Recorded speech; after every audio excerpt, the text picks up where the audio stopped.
If you think you're safe at warp, you're wrong.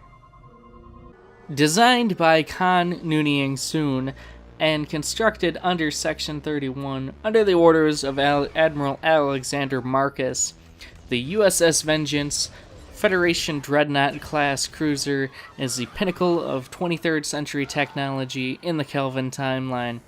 Equipped with advanced phaser arrays, 2 massive swivel photon torpedo launchers mounted onto the saucer section, and an advanced warp drive, this ship was able to catch up to and disable the Enterprise within mere seconds. But how does its counterpart in Star Trek Online compare? That's where we're going to be taking a look at in this video.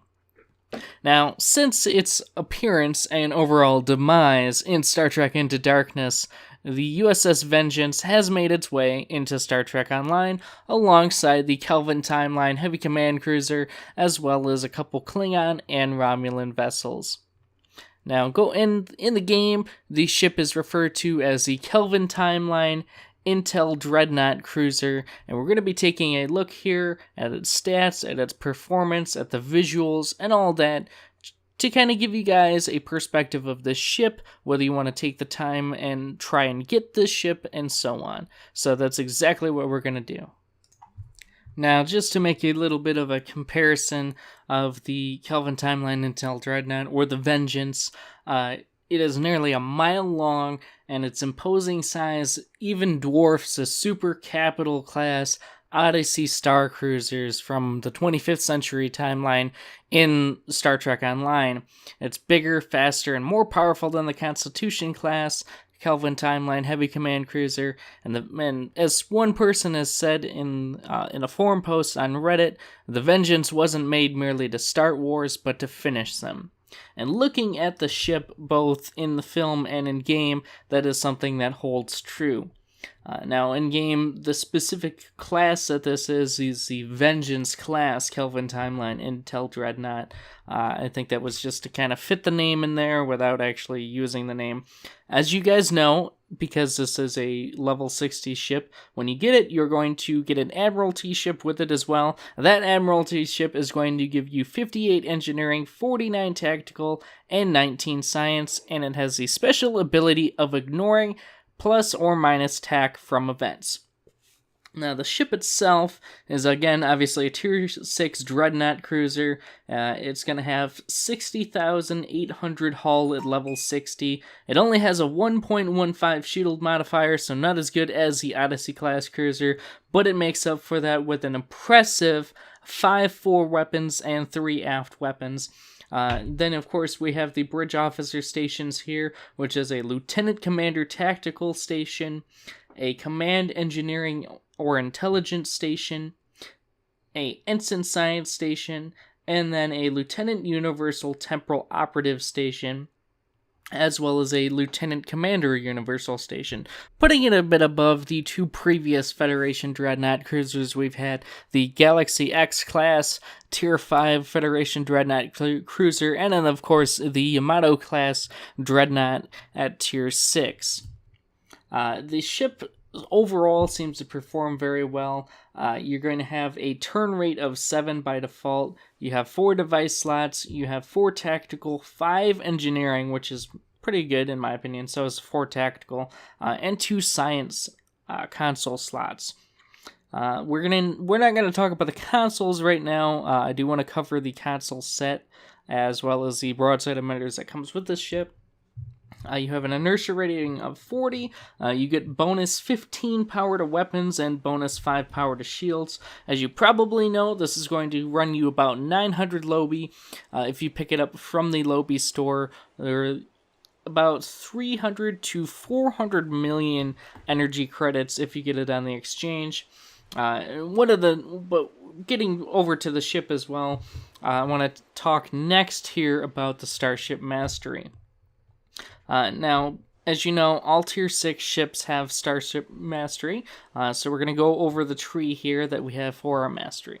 You have Level 1, Rapid Repairs, regenerates 1.25% of your maximum hull every 3 seconds in space, and it generates twice that much out of combat.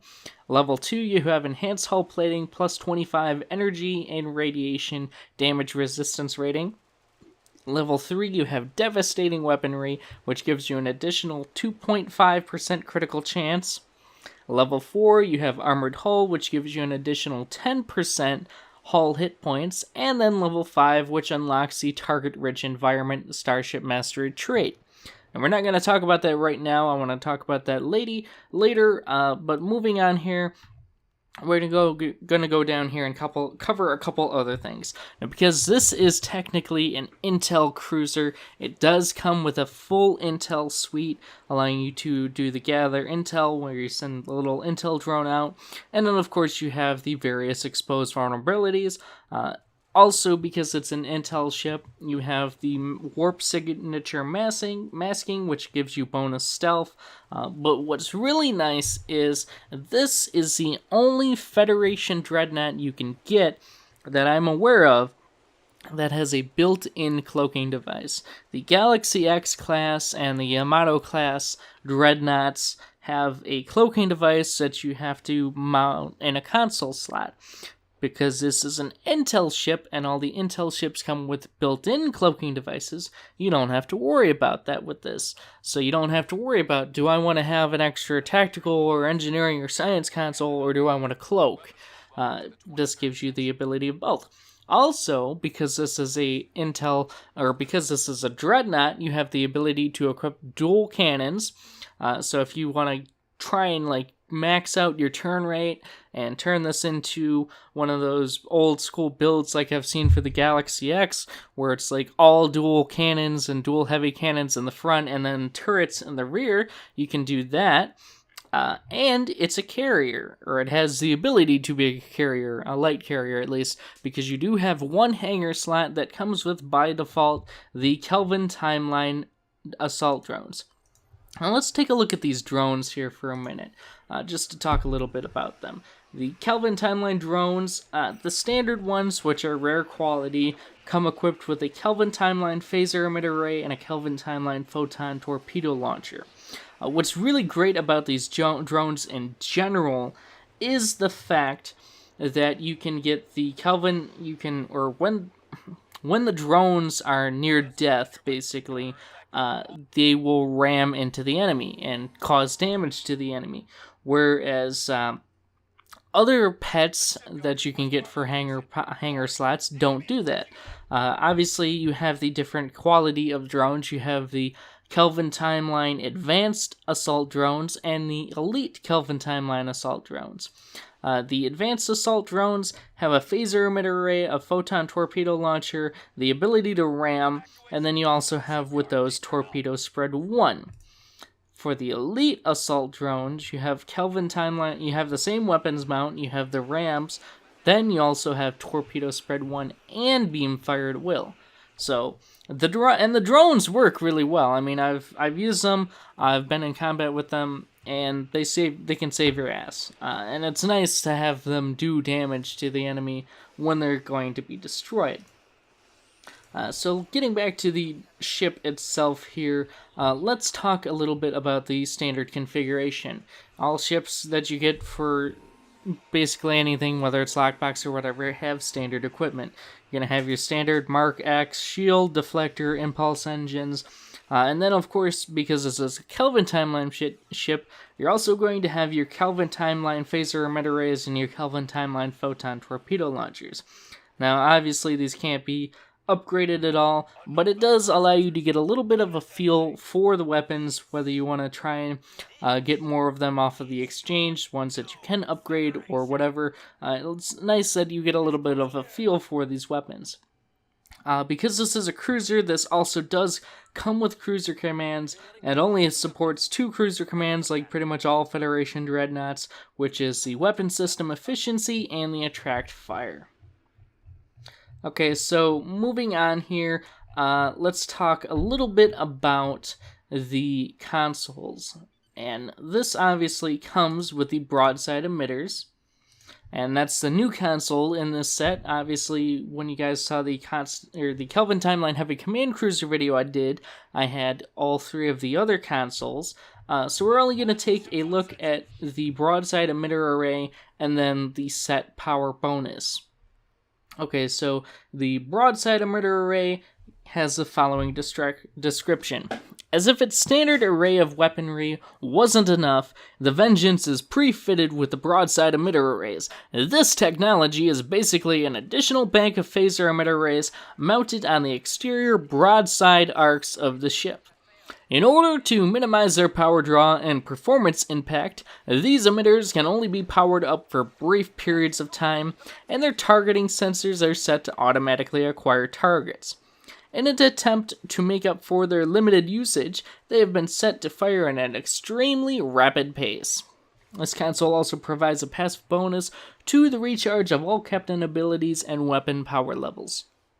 Okay, so basically what that means is you're going to get +3 current and maximum weapon subsystem power, and then an additional 12% power recharge speed for captain abilities. And then when you activate the broadside emitters, you're going to fire ×10 per second at a random foe in the left or right 90-degree arc. And then per shot will do basically your phaser damage ×60, whatever your phaser damage is, whether it's like 500 or 10,000 or whatever. That's basically what it's going to do. So let's take a look at the set power bonus here.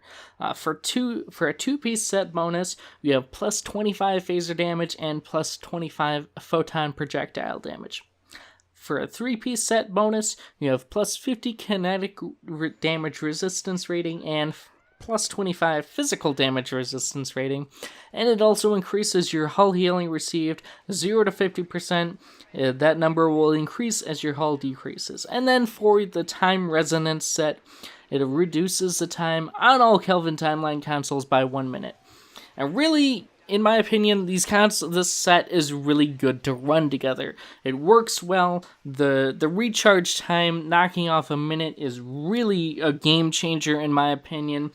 It allows you to use all those cool abilities a lot more. You have your broadside emitters, which basically will do massive damage to anything that's got its shields down.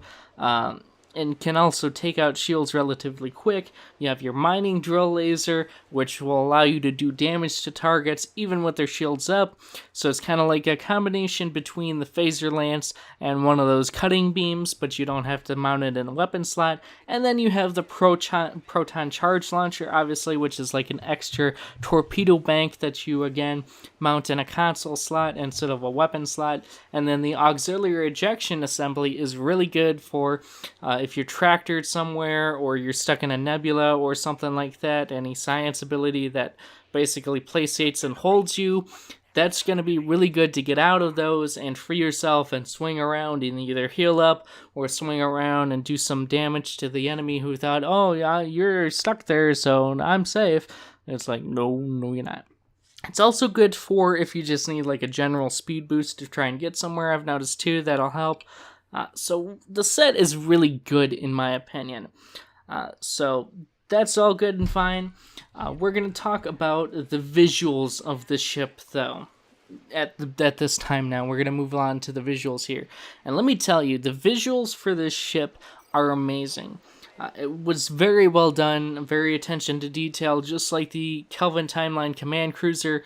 Very well done internally, very well done externally. This ship, when you see this ship, it's massive. Again, it's like bigger than the Odyssey class. I think it's one of the biggest, if not the biggest, Federation ships you can get in this game, not including like non-specific type Federation ships, like where it's like actually a Federation ship, not like the Dyson Spear Destroyer or the Obelisk Carrier, stuff like that. The ship is very visually appealing. Watching it launch the drones, watching it fire the broadside emitters and just tear enemies up is really fun to watch. When you're in the bridge, and I want to talk a little bit about the interior here.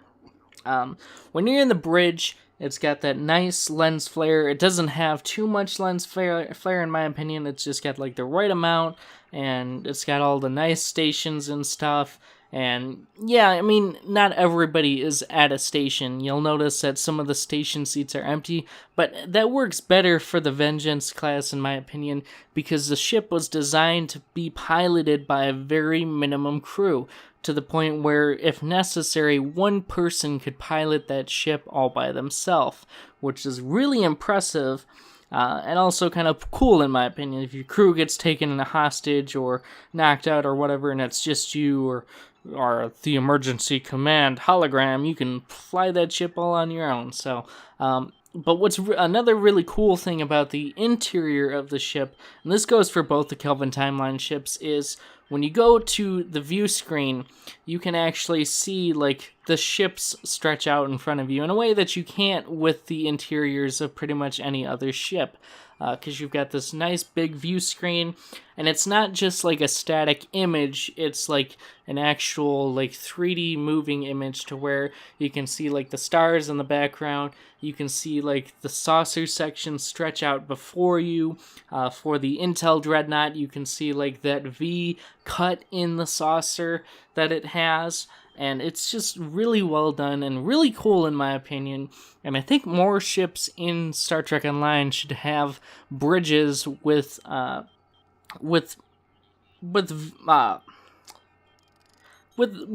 basically. I just had a brain fart there, but you guys get what I'm saying. They should definitely have view screens. They should have view screens like that. More ships in the game should have view screens like that, where you can just like see the ship stretch out down in front of you and stuff.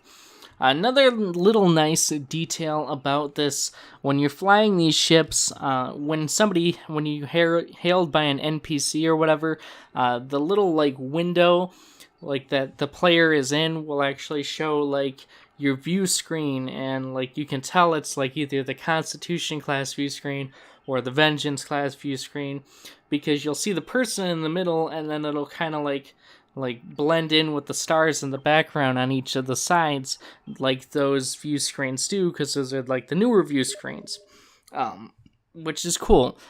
So externally, very well done. As you can see, you have all these different hull variations that you can use. Obviously, the Type 1 to Type 6.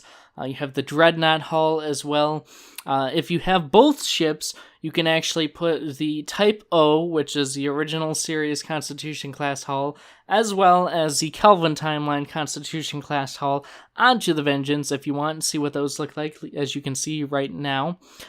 Also, you can have the ability to put the Dreadnought hull on the Constitution class Kelvin Timeline Heavy Command Cruiser, which is also pretty interesting. It looks very nifty, so that's cool. The only nitpick I have externally is, and a friend of mine, Firestrike, who I want to thank for helping make this video possible, a friend of mine, Firestrike, pointed out that in the movie, when the Vengeance first shows up and basically confronts Enterprise and they're getting ready to go into combat, you'll see like the doors for the deflector dish kind of like close, like not all the way close, but they'll like narrow the gap so that there isn't as much of the deflector dish exposed. And unfortunately, the deflector dish doors, if you will, do not do anything at all in Star Trek Online. They don't move or anything. So that's just a little nitpick I have. I mean, you can tell that they're very clearly there and that they could possibly do something, but they don't do anything. So that's the only real nitpick I have with this vessel visually. But let's move on here and talk about performance. How does the Kelvin Timeline Intel Dreadnought perform? And I've been using this for about 4 days now, maybe 5, just to kind of get a feel for the ship. Obviously, I'm not using the stock weaponry on it. I'm using basically my weaponry that I dragged over from the command cruiser. I have the 4-piece console set now, so that helps. I did get the advanced Kelvin Timeline assault drones. The elite ones, you have to have a tier 5 communications array at a starbase, at a fleet starbase in order to get. So I'm not able to get those right now. But performance-wise, the ship performs really well. It's not perfect at anything, but it's a very good, like, hey, look at me, it's a frontline vessel. Like in the Battle of Procyon 5, one of the strategies is, okay, I'm gonna aggro all these ships and then get them to come my way, and then you guys close the portals. And obviously a big ship like that, it can take a beating. It can aggro all the enemies, especially if you have the threat generation, and obviously the drones help with that as well. So it performs really well in my opinion. The only gripe I have currently with its performance is it seems like, and this might just be because I'm using the Borg set, which I haven't had any issue on any other cruiser I've used though, when using the Borg set on the Kelvin Timeline Intel Dreadnought Cruiser, it seems like my shields drop a lot more often. And I'm not sure if it's just because of the difference of the shield modifier or what, but I was recommended by people in the Star Trek Online ship build group that I'm in to basically switch to the Iconian set. And I've seen builds with the Iconian set, and I gotta say, I gotta recommend, if you're gonna run this ship, to run that Iconian set. It seems to work really well for the Intel Dreadnought class cruiser. Whether you're running the 4-piece set or console set or not, that's up to you. Ability-wise, again, up to you. I would recommend Beam Fire at Will, Photon Torpedo Full Spread, Emergency Powered Weapons, reverse shield polarity for when your shields go down. Obviously, you want to have a hull restoration ability, and then you want to have like attack team or something. What's nice though is you also have like the temporal station comes in handy. Like I have that for healing, like temporal healing as well. So really, it's just like a mix and like a trial and error thing for me to see what works and what doesn't work. And really, the Borg set just doesn't work on this ship, which sucks because it looks really good visually on this ship. So you can always equip it visually, but it's a disappointment that it only works it only looks best visually. It doesn't look good on paper, if you will. So performance-wise, it's a really good performing ship. Obviously, you need to have some really strong shields. But even when my shields have gone down, because I have that 60,800 base hull, and then after that I get like an additional 10% once I pretty much maxed out my Starship Mastery. Even when the shields go down, the ship can still take quite a beating. It'll basically go down fighting if it goes down at all, but it can go down. I mean, it's not an unbeatable ship, especially if you're in something like the Temporal Raider. Like my fleet leader he flies around the Temporal Raider, and he will alpha strike the shit out of me. But that's only because I stay uncloaked so he can test his build. But whatever. But basically, if you're going to fly this ship, I would definitely recommend a beam build, whether they're Kelvin beams or whatever. I would definitely go for more of like a beam boat. Maybe have like a photon torpedo launcher in the rear, and then you can just use the console, the proton charge console in the front, or you can have a photon torpedo launcher in the front as well, like I do. I prefer to have one in front and one in aft. I'm just silly like that. And really, the reload photon torpedo launchers work well for the Kelvin Timeline one. The Kelvin Timeline ones seem to work well. They do a good amount of damage, and obviously they have that faster reload time. So other than that, I don't really have much else to say about this ship. I would definitely say that if you want to take the time if you like the ship, it's definitely worth taking the time to get. I have one, a friend has one. We're working on getting a third one so we can have like three Vengeance class Dreadnoughts, and when we go into battles and stuff like that, and that'll be very cool.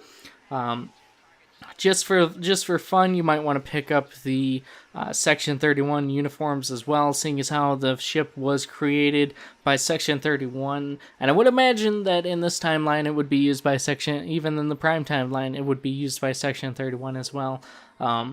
So that being said, hopefully I have answered all your guys' questions, and I included everything you guys wanted to, because I had people say, oh, you should have put this, that, or the other thing in the last video, so I'm hoping I was more detailed in this one for you guys.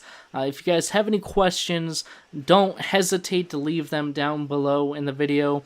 In the comment section of the video. I love answering your guys' questions and stuff like that. And I'm here to help, do the best I can to help you guys figure out what you need help on, whether it's this thing or if I forgot to talk about this certain aspect of the ship or whatever.